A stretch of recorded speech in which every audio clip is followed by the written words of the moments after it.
እንደ ሙስሊሞችም ብቻ ሳይሆን እንደ ኢትዮጵያውያን በሙሉ ክርስቲያኖችም አንዱ ሊታወቅ የሚገባው ዘርፍ ይሄ እስልምና ሃይማኖት እና ሀበሻ ምን ይመስላል ግንኙነቱ የሚለው በደንብ መታወቅ ያለበት ቅርስ ነው፣ ታሪክ ነው፣ ህይወት ነው። ስለዚህ እዚህ ታሪክ ላይ ስንገባ 6 ነገሮችን በመሰረተ ሐሳብ ማወቅ አለብን። አንደኛ እስልምና ሃይማኖት ማንነትና ምንነት፣ ሁለተኛ ነብዩ መሐመድ ሰለላሁ ዐለይሂ ወሰለም መልእክታቸው ምን ይመስላል፣ ሶስተኛ ነብዩ መሐመድ ሰለላሁ ዐለይሂ ወሰለም ይሄንን ዓለም አቀፋዊ መልእክት ተቀብለው በማስተላለፍበት ሰዓት ያጋጠማቸው ችግር ምን ይመስላል፣ አራተኛ የወቅቱ ትኩሳት በዛን ጊዜ የነበረው ሂደት፣ አምስተኛ እስልምና ዛሬ በዓለም በምን አይነት ሁኔታ ነው ያለው። እነዚህ ካልዳሰስ የእስልምናና የኢትዮጵያን ታሪክ ዋጋውንም ግምቱንም ታሪኩንም ማወቅ አንችልም ማለት ነው። ስለዚህ አሁን ተመልሰን ከ1400 ዓመት በፊት ያን ጊዜ እስልምና ሃይማኖት መሰረቱን ሲታወጅ ምን ነበር የሚመስለው የሚለውን መዳሰስ ያስፈልገናል። አንደኛ እስልምና ሃይማኖት ዓለም አቀፋዊ ይዞታ ያለው ነው። ለዚህ ብሎ አላህ ሱብሓነሁ ወተዓላ በቁርአኑ ምን ይላል? ወመን يبتغي غير الاسلام دينا فلن يقبل منه وهو في الاخره من الخاسرين ይላል። ሌላው ደግሞ ቁርአን አንቀጽ هو الذي ارسل رسوله بالهدى ودين الحق ليظهره على الدين كله ولو كره المشركون ይላል። ان الدين عند الله الاسلام ይላል። እነዚህ እንግዲህ የእስልምና ሃይማኖት ጥሪ ይዞታው ሆነ ዓለም አቀፋዊ ያለው ነው። ከነብዩ መሐመድ ሰለላሁ ዐለይሂ ወሰለም በፊት የነበሩ ለምሳሌ ወደ 124000 ነቢያቶችን ልኳል አላህ። 313 ረሱሎችን ልኳል። ሁሉም በክልላቸው በብሔራቸው ነበር ሲላኩ የነበሩት። ነብዩ መሐመድ ግን ዓለም አቀፋዊ ሰለላሁ ዐለይሂ ወሰለም መልእክትን ይዘው ነው የመጡት። ወለዲ አርሰለ ረሱለሁ بالهدى ودين الحق ليظهره على الدين كله ሲል በዛን ጊዜ ያሉ ጥናት ባለሙያዎች ከ300 ሚሊዮን በላይ አምልኮት ነበር። በመካ ብቻ 360 በላይ ጣዖቶች ነበሩ። ያን ሁሉ አጥፍቶ ነው ወደ ላይ ኢላህ መሐመድ ሰለላሁ ዐለይሂ ወሰለም እንዲመጡ የጠሩት። ስለዚህ የዓለም አቀፋዊ ይዞታ ያለው ነው። ስለ ነብዩ መሐመድ ሰለላሁ ዐለይሂ ወሰለም ሌሎች ነቢያቶች ከሳቸው በፊት ክልላዊ ብሔራዊ ጎሳዊ ነበሩ። ወለቀድ ባዕትና ፊ ኩሊ ኡመቲ ረሱላ ክልላዊ ነበሩ። የነብዩ መሐመድ ሰለላሁ ዐለይሂ ወሰለም ግን ለየት ይላል። ወማ አርሰልናከ ኢላ ካፈተን ሊናሲ ለሁሉም ሰው ነው የላከነህ። ወማ አርሰልናከ ኢላ ረሕመተን ሊልዓለሚን በልግ ማ ኡንዚለ ኢለይክ የሚለው ነገር አለ። አሁን ነብዩ መሐመድ ሰለላሁ ዐለይሂ ወሰለም ከሌሎቹ ነቢያቶች የሚለዩት ዓለም አቀፋዊ ለጥቁሩም ለነጩም አረቡም ለአረቡም ለሆነ የተላኩት። አሁን ነብዩ መሐመድ ሰለላሁ ዐለይሂ ወሰለም ተወልደው 40 ዓመት እስከሚሞላቸው ድረስ ምንም ችግር አልነበረም። ታማኙ መሐመድ፣ ፍታዊ መሐመድ፣ ሐቀኛው መሐመድ ያሞግሷቸው ያወድሷቸው ነበር። እንደ አውሮፓ አቆጣጠር በ610 40 ዓመት ሞልቷቸው፣ ምክንያቱም እሳቸው የተወለዱት በ570 ነው። 610 40 ዓመት ሲሞላቸው ያን ጊዜ ሌላ አዋጅ መጣ፣ ሰበር ዜና። ያ ሰበር ዜና ምን ይል ነበር? ያ አዩሃ ረሱል በልግ ማ ኡንዚለ ኢለይክ ፈኢን ለም ተፍዐል ፈማ በለግተ ሪሳለተ ተነስ ጥሪን አስተላልፍ። ያ አዩሃ ሙደፊር ቁም ፈአንዚር ወአንዚር ዐሸረተከ አልአቅረቢን የሚለው እና ይሄ ተደጋጋሚ ጥሪ ተነስተ ጥሪን በኦፊሻል አስተላልፍ ብሎ አዘዛቸው። እንዲህ ማለት አልችልም ማለት አይችሉም ነበር። ያንን በ610 ነው እንግዲህ ያሉት እስከ 613 3 ዓመት የሚስጥራዊ ጥሪ ማድረግ ጀመሩ። በ615 የኦፊሻል ጥሪ ጀመሩ። ኦፊሻላዊ ጥሪ ሲያስተላልፉ የመካ ቁረይሾች የመዲና አይሁዶችና ሙናፊቆች በአካባቢ የነበሩ ስርዓቶች ምክንያቱም ለውጥ ነው ወርዶት ለውጥ በፖለቲካ ለውጥ በማህበራዊ ለውጥ በሶሻል ለውጥ በእምነት ይሄን ለውጥ ሲያውጁ ሁሉም በጥላትነት ፈረጃቸው። ስለዚህ ጥሪውን መቀበሉ መተግበሩ እንደ ወንጀል ተቆጠረ። በዛን ጊዜ ያን ጊዜ ምንድን ነበር የሆነው? ነብዩ መሐመድ ሰለላሁ ዐለይሂ ወሰለም እሳቸውን በተመለከተ የጥበቃ አረግልሃለሁ ችግር የለም ፈስብር ፈኢነከ ቢአዩኒና አላቸው። ጥሪያቸውን ለተቀበለ ግን ግርፋት፣ ስቃይ፣ ግድያ መከሰት ጀመረ። ማለት ጥሩን መቀበሉ ወንጀል ብለው ሰየሙት። በዛን ጊዜ ያን ጊዜ ምን ያደርጉ ነበር ነብዩ ሰለላሁ ዐለይሂ ወሰለም? እሳቸው ረኡፍ ናቸው፣ አዛኝ ናቸው።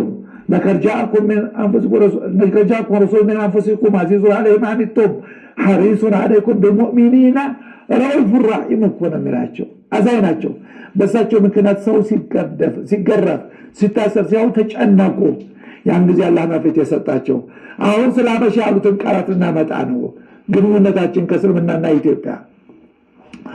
ያን ጊዜ እንግዲህ አላቸው አማራጭ። እሳቸውን በተመለከተ ጅብሪል በቋሚነት ይዞላቸዋል። ጥሪያቸውን ለተቀበለ ደግሞ ምን ነበረ ችግሩ? ግዴታ መደበቂያ መከለያ ቦታ ያስፈልጋቸው ነበር። ለዚህ ብሎ ወማ ينطق عن الهوى إن هو إلا وحي يوحى ነብዩ ሰለላሁ ዐለይሂ ወሰለም የመጨረሻው መልእክተኛ ስለሆኑ አላህ በሚጠቁማቸው እጅ ከራሰ እጅ ነብዩ ያን ጊዜ እኮ ሲኔ ያሳውቋቸው አይደል? ጀዘራ ያሳውቋቸው አይደል? ስለ ሀበሻ ያሉት ለተከታዮቻቸው ምን አሉ? ለው ተፈረቅቱም بالارض ወደ አንድ ቦታ ብትሄዳችሁ ብትጠለሉ የተሻለ አይሆንም አሏቸው። አንቱ ያላህ መልእክተኛ ሆይ በወገኖቻችን በተከታዮቻችን በዘመዶቻችን ማቀል ያገኘን የትኛው ፎይታ የምናገኘው በዚህ መሬት ላይ? ጣታቸውን ወደ ሀበሻ ቀሰሩ። ወደ ሱዳን አልነበረ። ኢድሃቡ ኢለል ሀበሻ ለኩን አራታ አያራን መንግስታት ያን ጊዜ ነበሩ። ኪስራ፣ ሄራቅል፣ መቃውቀስ፣ ነጃሽ ነበሩ። አንድ ንጉስ ድጋፍ የሚሰጥ ይሹ ነበር። ኢድሃቡ ኢለል ሀበሻ ወደ ሀበሻ ሄዱ። فإن فيها እዛች ሀገር ፍትሃዊ የሆነ ሐቀኛ ንጉስ አለ። ሐቅና ፍትህ እኮ ሊረጋገጥ ነው። መካ ባልተቸገሩ ነበር። ያጠፍቶ ነው የተቸገሩት። فإن فيها ملكا صالحا عدلا لا يظلم እሱ በደል አያደርስም፣ ተከታዮቹም በደል አያደርሱም እናንተ ላይ። وهي أرض صدق የእውነት መሬት ናት። ይሄ ነው አርማችን እኛ። አራት ነብያዊ ቃላት ያን ጊዜ ነብያዊ ትእዛዝ ነው። እንግዲህ ስደቱ ረጅም ነው ታሪኩ። ለማንኛውም 12 ወንዶች 4 ሴቶች ሆነው በቀጥታ ወደ ሀበሻ መሩ። ከሸኢራ ወጡ፣ ወደ አድሉስ ገቡ። ከዛ አክሱም መጥተው ነጃሽ ጋር ገቡ። የመካ ቁረይሾች ምን አቋም ወሰዱ? ይሄ ራሱ የቻለ ታሪክ ነው። ምክንያቱም ሊያጠፉት የነበረው እምነት በአጋጣሚ እዚህ ቦታ ቀይሮ ተገኘ። በንጉስ የሚደገፍ ሆነ። እንዳውም እዚህ መጡ። ንጉሱ ተቀበላቸው። ያ የመጀመሪያው ዙር የመጣው ተመልሶ ሄዶ ለነብዩ ብስራት አበሰረ። እንዳሉትም ሰለላሁ ዐለይሂ ወሰለም ፍትህና ሐቅን አገኘን ሀበሻ ነው። ተጨማሪ አማኞችን ማፍራት ጀመሩ። ስለዚህ ከመጀመሪያው ቀጠለና ሁለተኛው ስደት 183 አማኞችን አፍርቶ እየመጡ እዚህ መደረግ ጀመሩ። እዚህ ውሳኔ ያገኙ፣ መጠለያ ያገኙ፣ እንክብካቤ ያገኙ። ይሄ እኔ ጋር እንግዲህ መቼ ነው ጥሪው የደረሰው? ይሄ ዓለም አቀፋዊ ጥሪ ከመዲና በፊት በ7 ዓመት እኔ ጋር ደረሰ ጥሪው። ከመዲና በፊት መዲና ሁለተኛው ጣቢያ ነው። ከመዲና በፊት በ7 ዓመት እኔ ጋር ደርሷል። ከሲሪያ ከኢራቅ በፊት በ18 ዓመት እኔ ጋር ደርሷል ሀበሻ። ከፈለስቲን በፊት በ21 ዓመት እንቀድማለን እኛ። ከግብፅ በፊት በ24 ዓመት እንቀድማለን። ከሞሮኮ ከአልጀርስ በፊት በ27 ዓመት እንቀድማለን።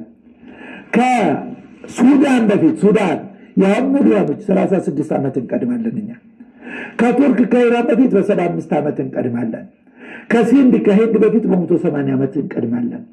ይሄንን ዓለም አቀፋዊ ጥሪ በመቀበል በማስተናገድ በመንከባከብ እኛ መስራች ነን ማለት ነው። ይሄ ጥሪውን በማስተናገድ ጥሪውን በመቀበልስ በወንዶች ሁለተኛ ነን። ከአቡበክር ቀጥሎ ቢላል ነው። በሴቶች ሁለተኛ ነን። ከኸዲጃ ቀጥላ ኡሙ አይመን ነች። በአገር ሁለተኛ ነን። ከመካ ቀጥሎ በአህጉር አንደኛ ነን። በንጉስ አንደኛ ነን። የፍትህ ምድር መንባር ከመካ በፊት በ16 ዓመት እንቀድማለን። ጾምና ዘካትን ተግባራዊ በማድረግ ከመካ በፊት በ6 ዓመት እንቀድማለን። ምክንያቱም በሁለተኛው ዓመት ሂጅራ ነው ዋጅብ የሆነው። እነጋ ተግባራዊ ሆኗል። ያን ጊዜ መካ በ8ኛው ዓመት ነው። ቁርአንን በቤተ መንግስት በመቅራት መካ ውስጥ አብደላህ ብን መስዑድ አንድሞ ጭንቅላታቸው ተፈንክቶ ደማቸው ይፈስ ነበር። በቤተ መንግስት ግን ሀበሻ ውስጥ ተነቦ በእንባ ተራቸው አክብረውት፣ በዚህም አንደኛ ነን። ስለዚህ እነኚህ የእስልምናን ሃይማኖት በአጋጣሚ በነጃሺ ቤተ መንግስት በተካሄደው ሙስናን መዋጋት፣ የሃይማኖት ነጻነት፣ የሃይማኖት ድርድር፣ የተጠርጣሪ ወንጀለኛ ይባል ማስረጃ እስካልቀረበበት ድረስ የሴቶች መብት ማስከበር፣ የሴቶች መብት እነኚህም በሙሉ እዚህ ሀገር ነው የተፈጠሩት። ሀበሻ በነጃሺ ቤተ መንግስት በተሰጠው ውሳኔ ይሄ በመቀበልና የእምነቱ አባል በመሆንም በመጀመሪያ እንገኛለን። ሶስተኛ ማንን ያስተናገደችው ይህች ሀገር? ከነቢዩ ልጆች ሰለላሁ ዐለይሂ ወሰለም ሩቅያን አስተናግዳለች። ይህች ሀገር ከኹለፋው ራሺድ ዑስማን ብን አፋንን አስተናግዳለች። ከጀነት ከተበሰሩት ከአስሩ አራቱን አስተናግዳለች። ዑስማን፣ አብዱራህማን ብን አውፍ፣ አዙበይር ብን አዋም፣ እንትና ማነው ስሙ አቡ ዑበይዳ ብን ጀራህ። አሚኑ ሀዲህ ልኡማ የሚባለው አቡ ዑበይዳን አስተናግዳለች። ከዑለማ አብደላህ ብን መስዑድ፣ ከዳዒዎች አቡ ሙሳ አልአሽዓሪን አስተናግዳለች። ከጦር መሪዎች እና ሹራህቢል ብን ሐሰን፣ ሙቅዳድ ብን አስወድ፣ ዑትባ ብን ገዝዋን እነኝህን አስተናግዳለች። እንግዲህ እጅግ ምርጥ የሚባሉ ከዲፕሎማሲዎች እና ሙስዓብ ብን ዑመይር፣ ጃዕፈር ብን አቢ ጣሊብ፣ አብደላህ ደሚሪ እና አብደላህ ብን ሑዛፋን አስተናግዳለች። እጅግ ምርጥ የሚባሉት የነቢዩ ሰለላሁ ዐለይሂ ወሰለም ሰሃቢዎች አለዚነ አመኑ ወሃጀሩ ወጃሃዱ ቢአምዋሊሂም ፊ ሰቢልላህ ኡላኢከ አዕዘሙ ደረጀት የሚባሉትን ያስተናገደችው። ስለዚህ እጅግ ምርጥ ሰሃቢዎችን ያን ጊዜ ተንከባክበን የቆየ ነው። እዚህ ሀገር ምን ያህል ቆይታ አድርገዋል? 16 ዓመት ቆይታ አድርገዋል። 15 ወንዶች 5 ሴቶች ተወልደው የትውልድ ሰርተፊኬታቸው ሀበሻ ነው የሚለው። ከነኛም ውስጥ እንግዲህ እነ መሐመድ ብን ሑዛፋ እንገኛለን፣ አብደላህ ብን ጃዕፈር፣ እነ መሐመድ ብን ጃዕፈር፣ እነ መሐመድ ብን ሑዘይፋ እነኝህ እናገኛለን። 15 ሰሃቢዎች፣ 10 ወንዶች፣ 5 ሴቶች ሞተው እዚህ ነው የተቀበሩት። ሀበሻ መሬት አስማቸውን አቅባ ትገኛለህ ማለት ነው። እና ያን ጊዜ የኛ እንደ አገርም እንደ ንጉስም እንደ ህዝብም ትብብር አጋጣሚ 14 መሰረታቸው ሀበሻ የሆኑ በጂሃድ የተሰዋሉ በነቢዩ ጎን ነው። 7 ጊዜ ነጃሺ ሰራዊቶች ልኳል ነቢዩ ለመደገፍ። ይሄ ሁሉ ቀላል ታሪክ አይደለም። የዛ ሁሉ ውጤት ነው። ነቢዩም ሰለላሁ ዐለይሂ ወሰለም የሀበሻን ዜጋ ቆመው ያስተናገዱት ቢኖር ሀበሻን ነው። ቆመው አጠጥተው አጉርሰው እምነታቸው እነሱንም ጠበቅላቸው ብሎ ያደረጉት የነቢዩ ዱዓ ያለበት እስልምና እንደዚህ ሀገር።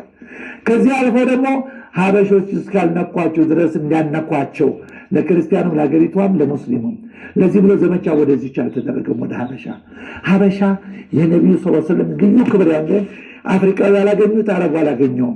እዛው ውጥረት ላይ በነበሩበት ሰዓት ላይ የኔ 7 ጊዜ ሰራዊት ሄዶ በነቢዩ ጎን ሆኖ በአጋጣሚ እዛም የነበሩ ሀበሾች ከዚህ የሚሄዱት በነቢዩ ዙሪያ ያለውን ስም ዝርዝር ሰለላሁ ዐለይሂ ወሰለም ያሳለፉትን ሙጃሂዶች ስም ዝርዝር ስናይ፣ ስለዚህ ኡሙ አይመን እንዳሳዳጊ፣ ቢላል እንደማስታወቂያ ሚኒስቴር፣ ሀበሾች እንደ ጦር መሪ ተሳታፊዎች ይሄን እስልምና መሰረት ለመጣል የኛና የእስልምና ታሪክ ግንኙነት ይሄን ይመስላል። የዛን ጊዜ በዛች ቀውጢ ሰዓት ላይ ተሳትፎ ባናደርግ ይሄ ዓለም አቀፋዊ መልእክት ነብዩ መሐመድ ሰለላሁ ዐለይሂ ወሰለም ይወጡ ነበር ኃላፊነታቸውን ወይም ያደጋጋላቱ ነበር። ምክንያቱም እኛ ባደረግነው አጋጣሚ ከዚህ ከታሪክ ሂደት ያለ ጥበብ ስለሆነ ነቢዩ ሰለላሁ ዐለይሂ ወሰለም 40 ዓመት ሞልቷቸው ጥሪያቸውን ሲያስተላልፉ ነጃሺ ወደ ስልጣን ገባ በ610 መካን ከከፈቱ በኋላ በአንድ ዓመት ነጃሺ በህልፈት በቃ ከነቢዩ በፊት ሶላተል ጋይብ ሰገዱበት። ከዛ በአንድ ዓመት ተከተሉት። የነጃሺ በስልጣን መቆየት በአጋጣሚ 29 ዓመት ነው ስልጣን ላይ የቆየው ነጃሺ። የሱ ስልጣን ላይ መቆየት ድጋፍ መስጠት ለነቢዩ ነቢዩ ሰለላሁ ዐለይሂ ወሰለም መካን ከፍተው 10,000 ማጥራታቸው ህጀት ወደ 100,000 ማጥራታቸውና ወደ አኺራ መሄዳቸው የእስልምና መሰረት ማጣሉ የነጃሺ በስልጣን ላይ መቆየት ያላህ ጥበብ ህክማ ነበረበት እንላለን። ታሪካችሁ ይሄ ነው ልጆች፣ ታሪካችሁ ይሄ ነው። ታሪካችሁን ማወቅ ትፈልጋላችሁ በደንብ አድርጋችሁ። ችግሩ በአረበኛ የተጻፈ ስለሆነ አሁን እየተተረጎመ ወደ ባለቤቶቹ እየደረሰ ያለው ቀደም ሲል አባቢ ያልነበረውማ። አሁንም ወደፊት ከእናንተ የሚጠበቀው ይሄን ታሪክ፣ ይሄ ታሪክ ደግሞ የዚች ሀገር ኩራት ታሪክ ነው።